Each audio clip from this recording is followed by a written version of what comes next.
Mary Pileta. YouTube po. Please subscribe and watch. Thank you very much po. Alam niyo po ba, ang topic ko ngayong gabi ay tungkol po sa lamay. Tungkol po sa patay. Alam niyo po, napakarami po palang kasabihan pagdating sa paglalamay sa patay po. Ang isang kasabihan po ay bawal daw po magpasalamat pag once na nagbigay, nag-abuloy ang isang tao ay bawal daw itong pasalamatan po. Naniniwala po ba kayo dyan?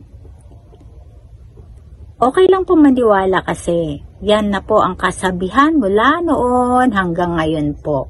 Kaya po, pag hindi natin alam na bawal pala yan ay isauli na lang natin, sabihin natin, pasensya na hindi ko alam ganun.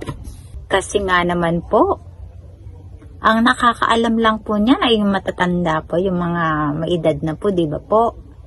Kaya, pasensya na lang, ganun na lang gagawin, pasensya, bawal daw magpasalamat, pasensya, ganon. Ang hirap po pero, sundin na lang natin para hindi tayo malito. Yan po ang kasabihan sa paglamay ng patay pag nagbigay ka po ng abuloy sa pamilya. Kaya, huwag po kayong malilito. Bawal daw po ang magpasalamat. Salamat po. Sana manood kayo lagi. Salamat.